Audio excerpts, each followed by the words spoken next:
जय हिंद दोस्तों, एक बार फिर से आप सभी का स्वागत है हमारे अंकुर क्लासेस चैनल पर। तो अभी तक जो हमारी संधि की क्लास चल रही थी, तो आज में हमारा जो लास्ट आता है हमारा विसर्ग संधि। तो आज बात करते हैं विसर्ग संधि में, क्योंकि आज पूरी खत्म। फिर नेक्स्ट वीडियो में हम बताया था कि नेक्स्ट टॉपिक जो हमारा नया टॉपिक आएगा वो आएगा समास का। तो आज हम बात करते हैं विसर्ग संधि की। तो विसर्ग संधि किसे कहते हैं? टॉपिक वहां क्या है? विसर्ग संधि का।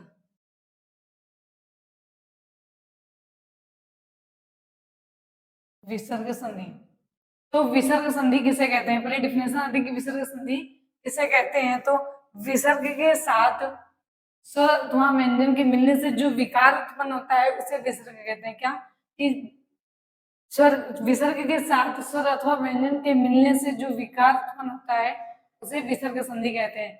तो क्या बनेगा? विसर्ग के साथ, विसर्ग के साथ स्वर अथवा व्यंजन के मिलने से, स्वर अथवा व्यंजन के मिलने से, व्यंजन के मिलने से जो विकार उत्पन्न होता है, जो विकार उत्पन्न होता है, जो विकार उत्पन्न होता है उसे विसर्ग संधि कहते हैं। उसे विसर्ग संधि कहते हैं। विसर्ग संधि कहते हैं। तो विसर्ग संधि किसे कहते हैं? तो विसर्ग के साथ स्वर अथवा व्यंजन को मिलने से जो विकार उत्पन्न होता है उसी का कहते हैं विसर्ग संधि कहते हैं। अगला पॉइंट हमारा यह था कि इसका, अब इसके कुछ नियम है, जैसे कि हमारे व्यंजन संधि में नियम थे, इसके भी कुछ नियम है, उस नियम के साथ से चलते हैं। तो पहला नियम इसका क्या कहता है? नियम जो हमारा पहला आता है वो क्या कहता है कि विसर्ग के बाद, क्या विसर्ग के बाद, विसर्ग के बाद चा या छा हो तो, चा या छा हो तो, विसर्ग के बाद चा या छा हो तो इनके स्थान पर क्या हो जाता है? विसर्ग का, तो विसर्ग का सा हो जाता है। विसर्ग का सा हो जाता है। तथा, तथा टा या ठा हो तो विसर्ग का सा बन जाएगा। तो विसर्ग का सा हो जाता है, हो जाता है। अथवा,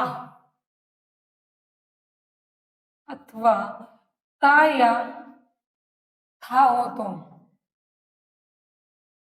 ता या था हो तो क्या हो जाए? तो विसर्ग का, तो विसर्ग का सा हो जाता है। वो तो विसर्ग, तो क्या है कहने का कि अगर विसर्ग के बाद चा या छा दोनों में से कोई एक बार आए तो विसर्ग का सा में परिवर्तन हो जाता है। और टा या ठा हो तो भी विसर्ग का सा में परिवर्तन हो जाता है। और ता या था हो तो भी विसर्ग का सा में परिवर्तन हो जाता है। तो उदाहरण में देख लेते हैं। उदाहरण में क्या आएगा हमारा? उदाहरण देखिए, तो उदाहरण पहला हमारा क्या आता है कि दुष्ट, दुष्ट अगर बनाएंगे तो दू प्लस ता, या फिर इधर को इधर तो दू प्लस टा बराबर दुष्ट, दुष्ट। तो यहाँ टाया, तो विसर्ग दू प्लस टा, विसर्ग का परिवर्तन किसमें हुआ? सा में हुआ। ये तो विसर्ग का परिवर्तन हमारा सा में हो गया। अगर टा या ठा, टा या ठा दोनों में से एक हो तो विसर्ग का परिवर्तन सा में हो जाता है। इसी तरह दूसरा एग्जांपल हमारा आता है कि नी प्लस छल, नी प्लस छल दिया हुआ है। तो अब विसर्ग है, इसके बाद क्या लगा? छा लगा हमारा। तो चा या छा में से एक हो तो किसका? चा या छा का। तो विसर्ग में किसका हो जाएगा? सा का परिवर्तन, तो बनेगा हमारा निश्चल, निश्चल बन गया। तो इस विसर्ग का परिवर्तन इस सा में हो गया। इसी तरह एक और एग्जांपल देखते हैं कि दू प्लस कर, तो क्या होगा हमारा दुस्तर। तो इस विसर्ग का परिवर्तन इसमें हो गया, मतलब कि ये जहां ता, सॉरी जहां ता या था में दोनों एक वर्ड दिया होगा उसका परिवर्तन सा में हो जाता है। तो पहला तीनों हो गए, तीनों के एग्जाम्पल हो गए कि चा या छा का परिवर्तन सा में हो जाता है, फिर टा या था का परिवर्तन सा में हो जाता है, ये ता या था हो तो उसका परिवर्तन भी सा में हो जाता है। एक दो एग्जाम्पल और देख लेते हैं। जैसे हमारा आता है दु प्लस चक्र, तो क्या बनेगा हमारा दुष्चक्र, क्या बनेगा हमारा दुष्चक्र। इसी तरह एक एग्जाम्पल और आता है कि नी प्लस तार, तो निस्तार, निस्तार। तो विसर्ग के साथ स्वर अथवा व्यंजन को मिलने से जो विकार उत्पन्न होता है उसे क्या कहते हैं, विसर्ग संधि कहते हैं। उसका पहला नियम है, इतना नोट डाउन कर लीजिए, फिर अगले नियम की बात करें।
तो विसर्ग संधि का अगला नियम क्या कहता है हमारा, विसर्ग संधि का अगला नियम कहता है कि दूसरा नियम क्या कहता है, विसर्ग के बाद, विसर्ग के बाद, विसर्ग के बाद क्या आना चाहिए, सा, सा, सा और हा हो। तो यदि विसर्ग के बाद सा सा हा हो तो विसर्ग ज्यों का त्यों, ज्यों का त्यों ही रहता है, त्यों ही रहता है, रहता है। उसके स्थान पर, उसके स्थान पर सा सा, सा, सा और सा हो जाता है। मतलब कि अगर सा सा हा है तो विसर्ग ज्यों का त्यों ही रहेगा, उसके स्थान पर क्या आदिशा, फिर सा सटोड़ आदिशा से पहले वाली आदिशा हो जाता है। जैसे एग्जांपल में देखें तो उदाहरण में क्या कहते हैं, जैसे उदाहरण आता है हमारा दो प्लस शासन, तो क्या बनेगा अगर दुशासन, क्या बनेगा हमारा इसका दुशासन, दुशासन। इसी तरह अगला हमारा आता है कि दु प्लस साहस, तो क्या बनेगा दुस्साहस, दुस्साहस। एक एग्जांपल और आता हमारे से आया था हमारा चतु, क्या बनेगा चतु प्लस षष्ठी, चतु षष्ठी, तो क्या बनेगा चतु षष्ठी। इसी तरह अगला एग्जांपल आता है नी प्लस शब्द, तो इसका क्या बनेगा निशब्द,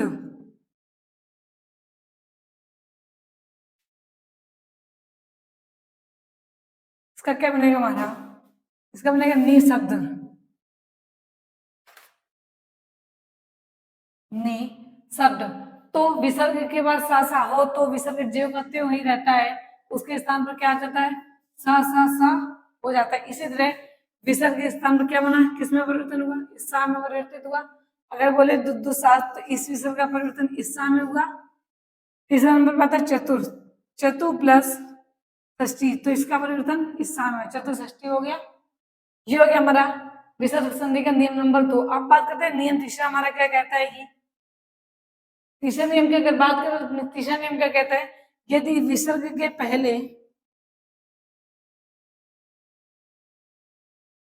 यदि विसर्ग के पहले यदि विसर्ग के पहले आ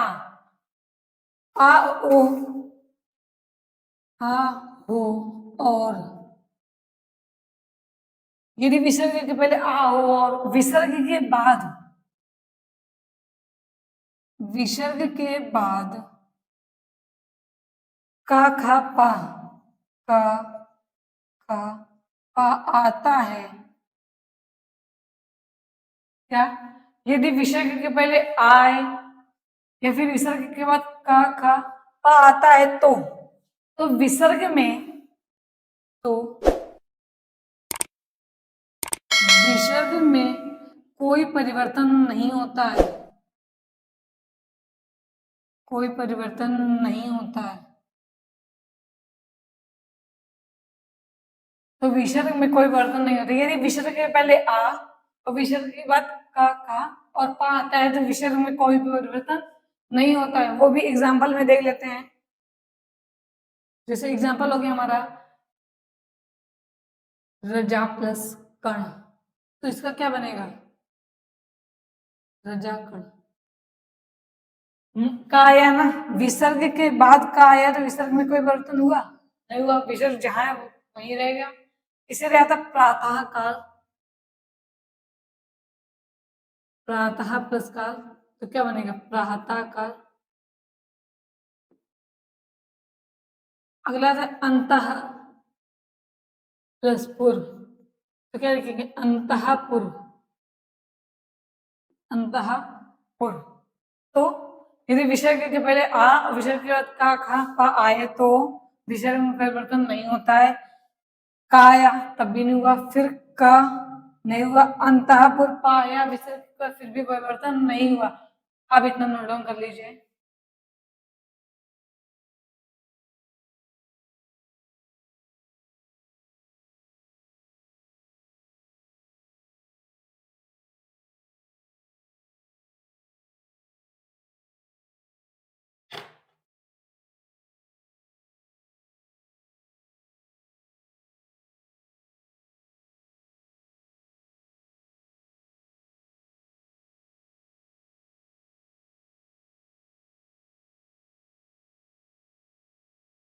तीसरे नंबर में कुछ अपवाद भी है इसी का, कुछ अपवाद। तो अपवाद में क्या आएगा हमारा, अपवाद डाल के लिखे तो अपवाद में क्या आएगा कि कुछ शब्दों में विसर्ग का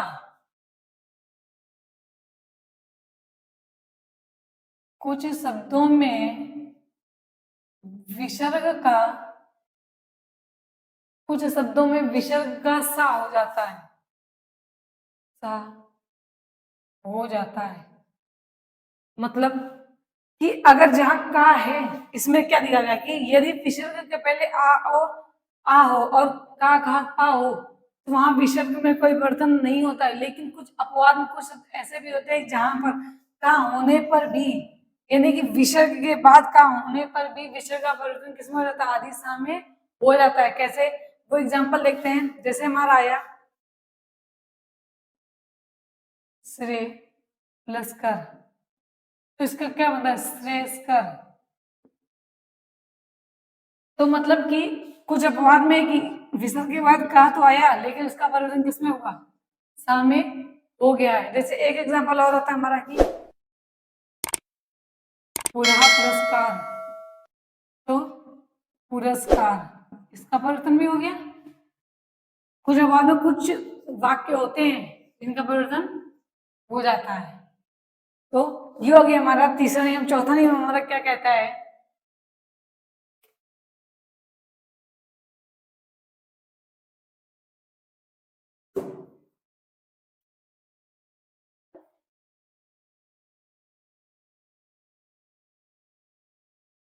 चौथा नियम क्या कहता है? तीसरा नियम में समझ में आ गया कि यदि विषय के बाद का हो तो विषय का परिवर्तन नहीं होता, लेकिन कुछ शब्द अपवाद में भी आते हैं, जैसे श्रेयस्कर, पुरस्कार और भी कुछ शब्द हैं जिनके बाद विषय के बाद का लगने पर भी उसका परिवर्तन हर दिशा में हो जाता है। अब देखते हैं चौथा नियम। नियम नंबर हमारा चौथा क्या कहता है कि यदि विसर्ग के पहले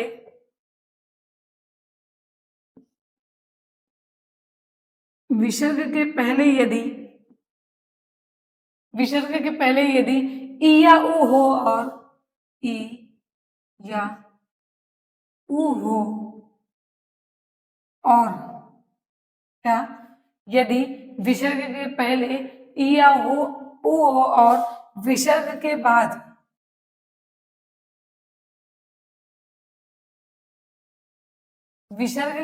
क्या होना चाहिए? विसर्ग के पहले ई या ऊ होना चाहिए और विसर्ग के बाद क्या होना चाहिए? का या खा। का खा या काय खा या पा हो तो विसर्ग के बदले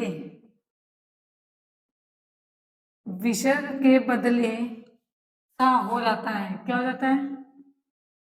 सा हो जाता है। तो विसर्ग के पहले चौथे नियम में कहता है कि विसर्ग के पहले यदि ई या ऊ और विसर्ग के बाद का खा या पा हो तो विसर्ग के बदले क्या हो जाता है? विसर्ग सा में परिवर्तित हो जाता है। कैसे?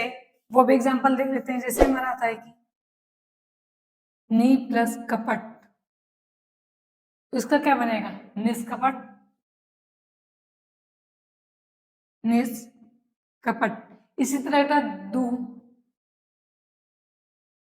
प्लस कर्म, तो क्या बनेगा? दुष्कर्म। फिर आता हमारा नी फल, तो क्या बना? निष्फल। और एक और आता है दू प्लस पान, तो क्या बना? दुष्पान। दुष्पान। तो इस विसर्ग का परिवर्तन इस सा में हो गया। बाद में क्या, विसर्ग के बाद क्या लेगा? का हो, हा हो, हा भी हो सकता है, हा हो या फिर पा हो या फिर खा हो। सबका परिवर्तन किसमें हो जाता है? विसर्ग में, सॉरी सा में हो जाता है। विसर्ग का परिवर्तन सा में हो जाता है। इतना नोट डाउन कर लीजिए।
तो नियम नंबर 5 में हमारा क्या कहता है कि चौथा हो गया। नियम नंबर 5 में क्या कहता है कि यदि विसर्ग के पहले, अगर ये सारे नियम याद हो गए, वो कॉन्सेप्ट समझ में आ गया, संधि करने में कोई भी प्रॉब्लम नहीं होगी। तो यदि विसर्ग के पहले आ हो, क्या होना चाहिए? यदि विसर्ग के पहले आ हो और वर्णों के साथ, वर्णों के वो और वर्णों के प्रथम व, यदि विसर्ग के पहले आ होना चाहिए और वर्णों के प्रथम व द्वितीय वर्ण को छोड़कर, द्वितीय वर्ण को छोड़कर, वर्णों के प्रथम व द्वितीय वर्ण को छोड़कर, अथवा अन्य वर्ण हो अथवा य, र, ल, व और हा हो तो आ और विसर्ग का परिवर्तन और विसर्ग का परिवर्तन ओ में हो जाता है। विसर्ग का परिवर्तन ओ में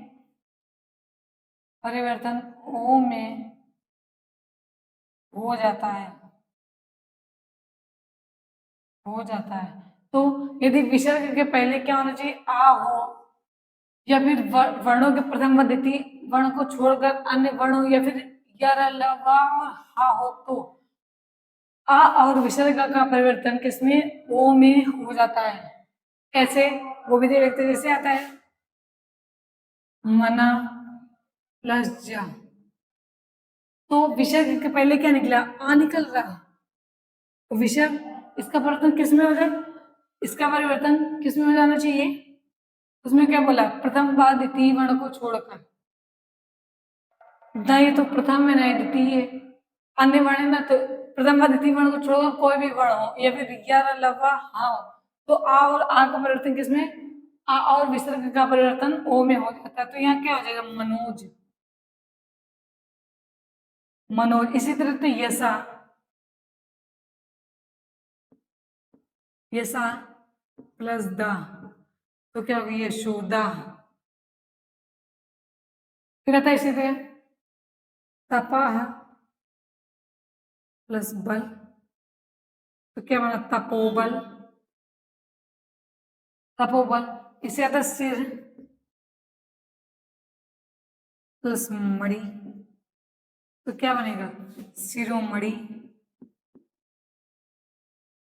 फिर आता है यसा प्लस गान, तो यशोगान।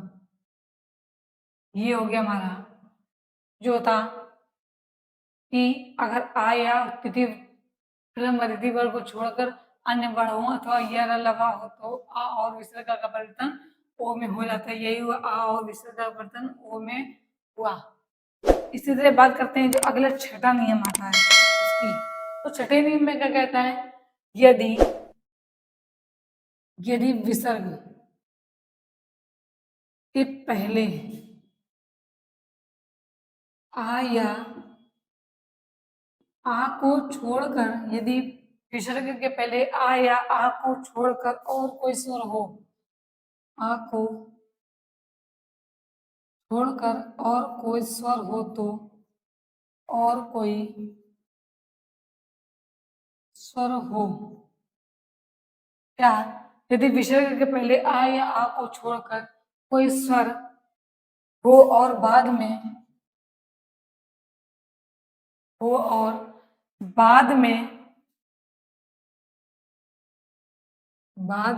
वर्ग का तीसरा चौथा पंचम वर्ण, तीसरा चौथा और पंचम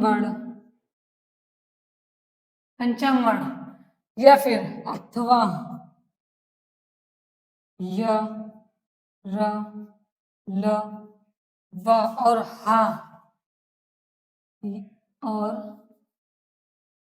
हा या कोई स्वर आए तो,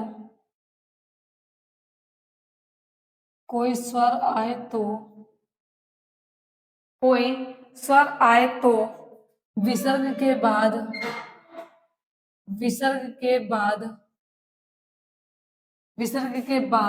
या फिर विसर्ग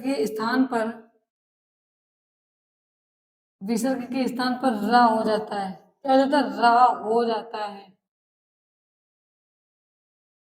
तो छठा नियम क्या कहता है, यदि विसर्ग के पहले आ या आ हो, आ या आ को छोड़कर कोई स्वर हो और बाद में वर्ग का तीसरा चौथा और पंचम, चौथे में क्या बोला था कि द्वितीय और प्रथम वर्ण को छोड़कर अन्य कोई वर्ण, इसमें क्या बोला है, तीसरा चौथा और पंचम वर्ण अथवा य, र, ल, व और हा या फिर कोई स्वर आए तो विसर्ग के स्थान पर क्या हो जाता है, वो रा में परिवर्तित हो जाता है। इसी वजह से बोले तो एग्जाम्पल देखें, जैसे आता है नी प्लस आशा, तो किसमें परिवर्तन हुआ, रा में परिवर्तित हुआ, तो क्या बोलेगा, निराशा। फिर अगला आता है नी प्लस जर, तो किसमें निर्जर। इसी तरह से एग्जाम्पल और आता है, जैसे आता है हमारा दुख प्लस बल, तो क्या हुआ, दुर्बल। ये हमारा हो गया छठवां नियम, इतना नोट डाउन कर लीजिए। फिर अगला नियम बताएं।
तो अगला जो हमारा था सातवां नियम, वो क्या कहता है,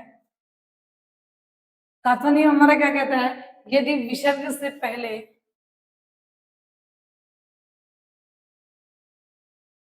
यदि विसर्ग से पहले हस्य, यदि विसर्ग से पहले हस्य कौन कौन सा होना चाहिए, ई या ऊ स्वर हो, ई या ऊ स्वर हो,